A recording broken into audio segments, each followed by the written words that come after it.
Bet you weren't expecting this. Production values have gone up slightly, haven't they? Thanks to all the new subscribers. If you are watching this, if you do like what I do, then do please like, share, subscribe, the usual things, the things you know to do. What we do here is very, very unfriendly to the algorithm. I swear I talk about politics. It's not Minecraft videos, really, is it? So if you wouldn't mind, if you feel comfortable sharing, that's all I ask from you. I don't have a Patreon. I don't have anything else. Maybe down the line, if this starts to become something, we can even begin to think about that. But right now, that's what I'm doing. I'm shouting at news. I'm not an actual news source, and please do not treat me as one. I try and be as accurate as possible. I try to be fair in my assessments, but I have the same biases and foibles as everybody else. I have the same blind spots as everybody else. And just a very quick reminder that anybody with a podcaster's microphone and access to the internet can shit out one of these videos and put it online. So be very, very careful. I'm not going to lead you down any rabbit holes. Well, actually, today I am going down a rabbit hole. Going quite deep down a Facebook rabbit hole. I basically have my social media accounts quite locked down. I have them set so that I don't get crap. And recently setting up a new account for this particular channel to try and promote it on Facebook, I subscribed to a load of lefty stuff, and then suddenly it started feeding me a load of gammon nonsense. That because it was a brand new account just gave me the standard bullshit that it tries to force on you. We've talked about this before, the rube to fascist pipeline. What we're doing now is talking about just the big feeding whirlpools this week that lead into that, with some very alarming graphics and some ominous sounds. Hope you enjoy. So without much further ado, ladies and gentlemen, and those that are neither, welcome to another thrilling episode of Shouting at News that we call Democracy the Shambles Edition. Today we delve into that jolly mess we call the UK general election, or as it's known now, Russia's favourite new playground. The Intelligence and Security Committee's Russia report, titled catchily Russia, which took longer to publish than a George R.R. Martin novel, told us what we already suspected, that Russia had its hand up the skirt of our democratic process. But our dear government responded with the urgency of a sloth in a cannabis farm, muttering, "Nothing to see here, chaps." Whilst the Russia report does claim to the outcome of the last general election probably wasn't altered, that's not much more reassuring than believing one of your children is probably yours. The narrative around our elections has become as secure as a toddler's sandcastle against the rising tide of foreign online interference. The government's response? Propose an online safety bill, which is a bit like installing a security alarm after the burglars have taken your telly, your cat, and left a note saying, "Nice try." Then there's the National Cyber Security Centre, valiantly defending our electoral fortress. Their motto should be, "We're trying, but have you seen the size of this mess?" A decade ago, the most you had to worry about were the intelligence-insulting political party broadcasts. But as TV can no longer hold us hostage waiting for the primetime show to come on, the propaganda has become more laughable as it's relocated to the Wild West of social media platforms, who take about as much heed of electoral regulations as doubly incontinent elderly spaniels full of rancid prunes take of no dog-fouling signs. Into this near-unregulated, foaming sea of total horsepiss, foreign intelligence agencies and shady political groups have slid right into your Aunt Mabel and Uncle Derek's Facebook feed in a way that, frankly, your Uncle Derek no longer slides into your Aunt Mabel. Facebook, bless them, are claiming to be playing whack-a-mole with these fake accounts, which I trust to be about as successful as mopping up the embankment with a tea towel when the Thames barrier breaks. There seems to be at least two main operators in the pro-reform propaganda matrix, which we call AI abominations, and the second we'll call nostalgia rose-tinted testicles. The first one, Nightmare AI Fuel, is hordes of uncanny demons flooding the street that look like a Lovecraft story set in Norfolk, with Union Jacks that look like they were described by a pattern-blind toddler. These groups all seem to be posting the same mess of rapid, quality control-free, AI-generated image that only someone who had misplaced their bifocals could possibly believe was real. But this is the great British public, who were once totally fooled by Ghostwatch and call soap actors by their character name in the street, now have to navigate a minefield of digital deceit as they ruminate like lobotomised cows deciding who to vote for. Every post is swarmed with bots blaring "Vote Reform," so much so you'd think obese Terminators in England shirts had become politically active. So obviously, I waded out into this political mire and poked the hornet's nest at the dead tree at the centre of the swamp and started commenting on these clearly fake posts. I found a lot of elderly, confused hornets that had forgotten to take their angina medication. The bot replies I could spot a mile off because they actually had better grammar and spelling. Hearteningly, I also found other kindred souls in this forsaken part of Facebook. Brave counter-trolls taking it upon themselves to post anti-Farage memes and to try and guide the flock of lost pensioners away from the rim of the Fash whirlpool they had found themselves on the brink of. The same accounts again and again. Honest people who decided, not on my watch. Or perhaps they're the National Cyber Security Centre, which if they are, fills me with cold dread because the counter-offensive is literally indistinguishable from a few valiant souls on Facebook. I was certainly accused multiple times of working for the man or being on the payroll, which quite frankly is beyond hilarious. GCHQ, come in. Come in, GCHQ. Can you hear me? GCHQ, are you listening? This is your operative in the field, Plague Dr. Jim. Repeat, this is code name Plague Dr. Jim, requesting urgent transfer of funds. Operation Gammonfall is working on a shoestring budget. Chances of success look minimal. The algorithm suppresses our content, requesting friendly forces to like, share, and subscribe GCHQ. Your boy is very tired, so very tired, and desperately wants to come home. Are you reading GCHQ? Are you receiving my transmissions? Please!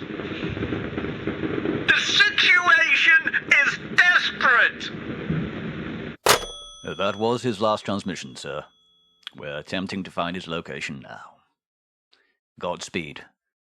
Do all you can, Plague Dr. Jim. The second type of site that I found was the nostalgia wank, good old days, rose-tinted bollocks sites. These generally posted actual images of the past, did some checking, reverse image searching of the images and traced them back to genuine historical photographs, and found them to be, well, mostly what they said they were, although not necessarily always correctly captured. British Moments had the most famous view in Edinburgh with the Scott Monument Pride of Place in the centre of the photograph and said it was in England, though I don't rule out that being a deliberate attempt at gammon humour or just a psyop, perhaps even just a clickbait to drive up engagement. There were a number of insanely bad images of Edinburgh on the AI sites with Union Jacks and nightmare misshapen pipers, so it does seem that Scotland is being targeted too. Good luck, shitewits. After Project Fear, Project Brexit, and now Project Piss Off Scotland, we're just going to beast you and take the oil, we're fairly wise to this sort of bullshit. These sites had exactly the same user base.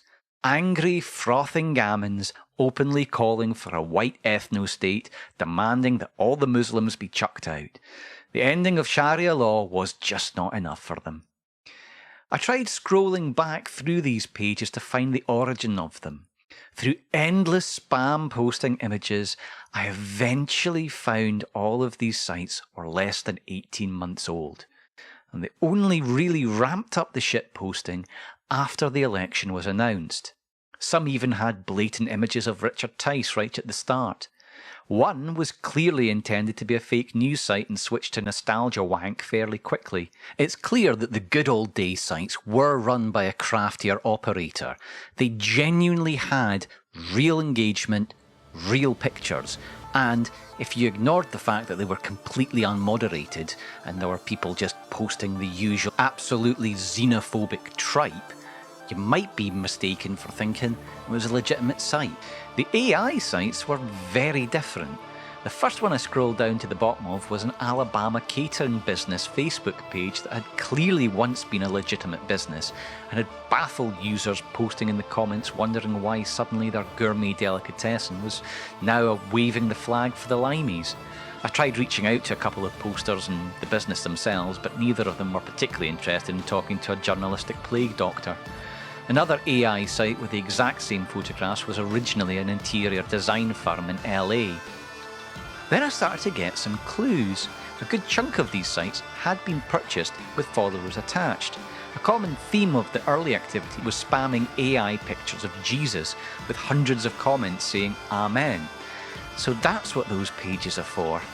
It really does make you wonder if the dead internet theory is partially true after all. There was a mixture of pictures of fancy cars, clickbait and cats. Endless cats. If it wasn't a hacked site in origin, it was a content mill for desperate engagement, usually changing topic every so often. One started off life as a fans group for an American Instagram model called Alexa Collins, who interestingly enough had an interior decorating business and a very strong interest in a disgraced motivational speaker called Tony Robbins, who is a close friend of Trump, who has a string of SA accusations and promoted walking on coals. The trail was starting to go dead. I had some interesting leads and connections, but nothing definitive. It was AstroTurf and bots for sure, an attempt to drive the idea that reform were popular, and there were a wide, silent majority of zealous nationalists ready to storm for reform. But who was actually behind this? Fuck knows. It was round about this time that I discovered Darren Crafty Wank Grimes had shared an image directly from one of these groups. Just shows you the kind of shady nonsense that he is redirecting and pumping out to his audience. Pumping out to his audience without bothering to fact check in the slightest. But it's not just visual nightmares. The Gammons are also using AI to make music because one can only assume actual musicians would tell them to piss the fuck off. This is genuinely an AI song that I discovered on YouTube. You may want to brace yourself for what comes next. I know it's AI because I'm a musician. All of the music you have heard tonight has been composed by me. I can spot the tinny, baseless, awful artifacts a mile off. I assure you, no real musicians have gone anywhere near this.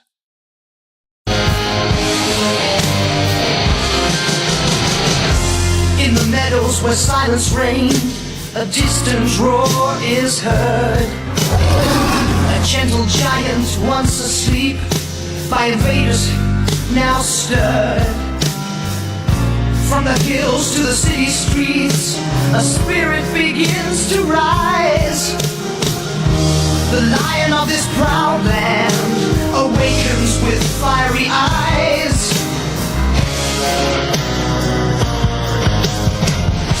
The lion stirs, shaking off the chains of peace. His mane ablaze, his roar a call to seize. The invaders with conquest in their eyes. When the lion strikes, silent are their cries. Through the haze of our restraint, they misread our quiet grace. Believing us too weak to stand, they invade our sacred space. But with every unwelcomed advance, our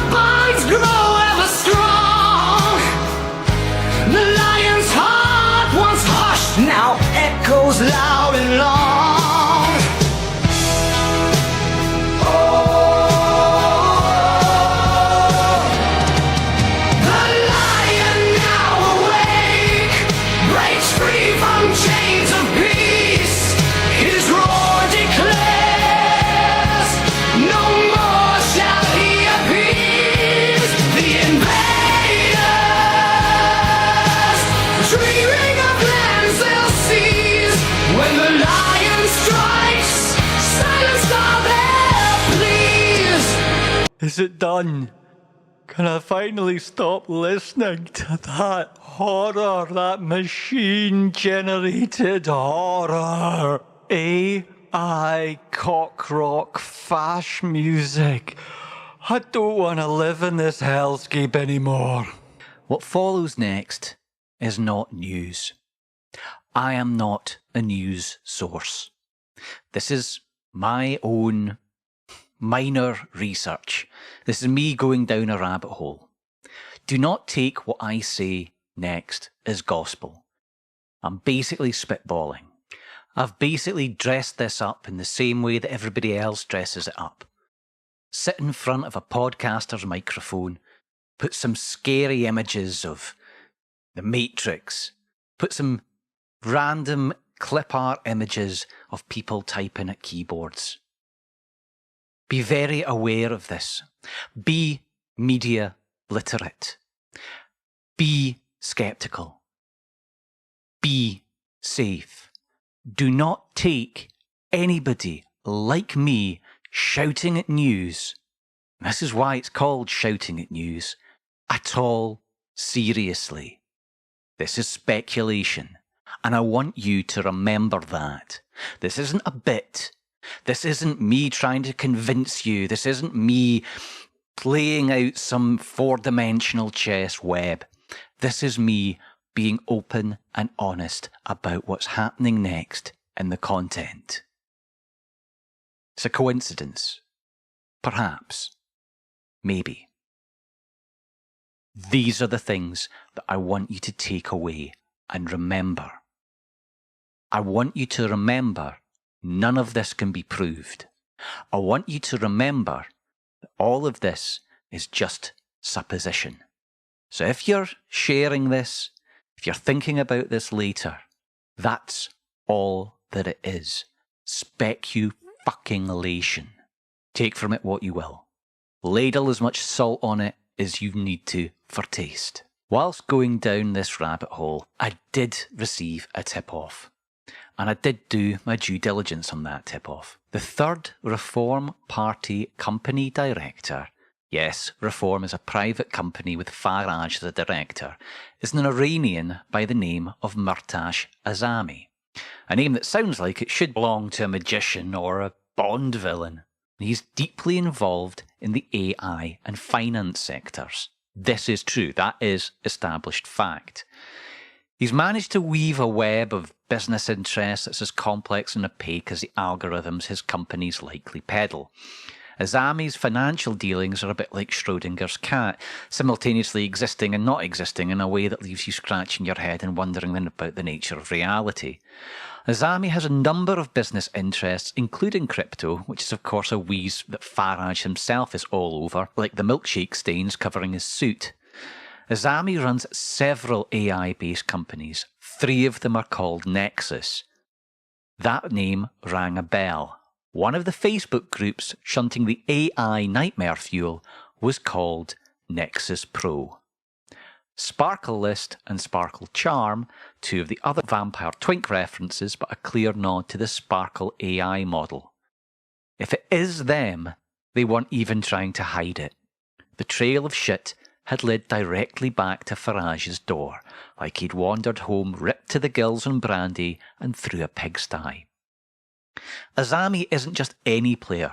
He's the Treasurer and Secretary of Reform UK, a political entity registered, I repeat, as a business. Reform is the brainchild of Richard Tyson Farage, figures who have taken a political showmanship to new heights to turn it into a mix of bizarre reality TV and far-right rhetoric.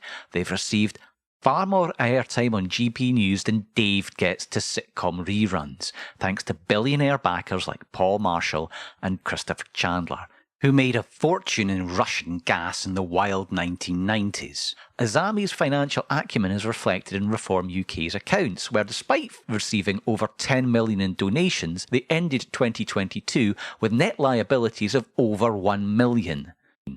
Whilst Farage and co beg for change with their well-fleeced rubes like their paraplegic out-of-work Dickensian chimney sweeps with soot lung.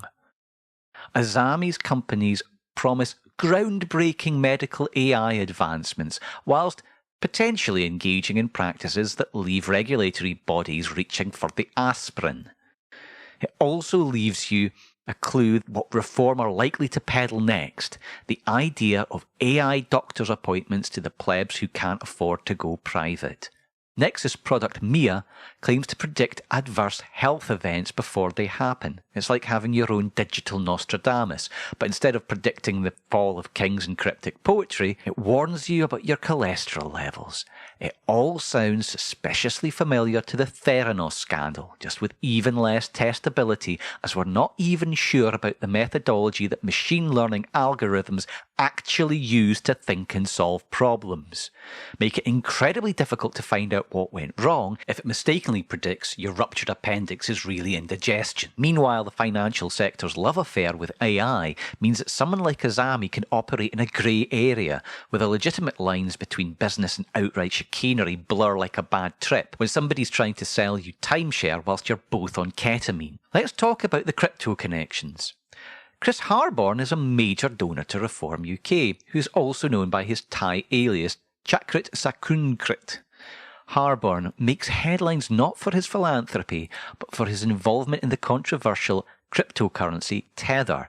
The stablecoin operator managed to sidestep the US banking system, and Harborn was right there in the middle of it, receiving over 20 million in Tether tokens in the early 2019. Shortly after this windfall, he generously donated large sums to pro-Brexit political parties, including Farage's Reform UK. Harborn isn't just any donor, he's the single largest contributor to Reform UK, pouring in around 10 million. His fortune amassed from aviation fuel and tech investments has helped keep Farage and his colleagues afloat despite the party's financial woes. Now comes the real shit-smeared joker of the pack, George Cotrrell. Affectionately known as Posh George, not affectionately by me. He's reportedly Farage's other arse cheek. In 2016, he was busted by the feds hilariously at the den of depravity and iniquity known as the Republican National Convention, where he was aiding drug traffickers launder money on the dark web. Just standard aristo things. A bit of social leeching and croquet here, some financial corruption and billiards there. The aristocrats! And frankly, less wholesome than the original setup of that famous joke. After serving 8 months in a maximum security lockups in Arizona and Illinois for wire fraud, prodigal shitlord Cotrrell slunk back to Blighty, drove straight into the world of online poker and cryptocurrency. As one does when one's traditional employment opportunities are, let's say, limited. Sickeningly, he relit the relationship with TV star Georgina Toffolo, made in sodding Chelsea fame. Presumably, didn't mind the fact that he was an appalling waxwork with a blown-out prison wallet after 8 months in a high-security slammer, as long as his actual wallet stayed solvent. Cotrrell's recent exploits include being embroiled in cryptocurrency inquiry by Montenegro, because if you're an ex-convict with a penchant for dodgy dealings, what better place to set up shop than a country trying to rebrand itself as a digital currency haven whilst grappling with its own financial crime issues. His frequent flights to Montenegro on a private jet and involvement in Cryptomat, a Rube Goldman machine that basically converts crypto cash to real cash and financial alchemy, certainly keeps things interesting. Local authorities might be staring up his arse like it's a telescope, but Cotrrell's lawyers insist that this is all one of those big misunderstandings the criminal elites mysteriously find themselves totally ball-deep in by sheer coincidence. Farage, of course, is the great attractor of complete corruption, orbited by a whole galaxy of bright, shining, shady bastards with a bastard filling and a crispy bastard coating. Farage has been described as a father figure to Cotrrell, which is both touching and terrifying.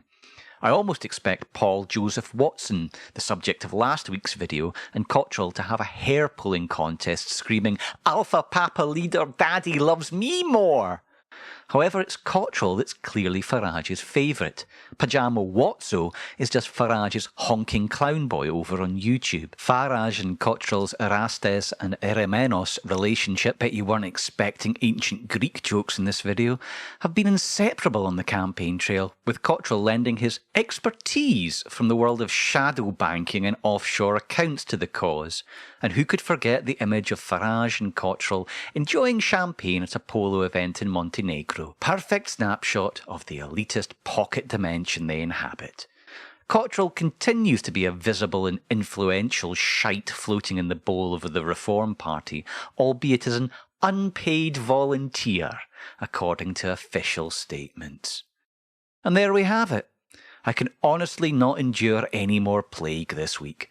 I'm off to ritually purify myself with a trusty bottle of camphorated acetic acid and burn all of my possessions which may have been contaminated by this filth. I've been Plague Dr. Jim, and this has been Shouting at News. Signing off.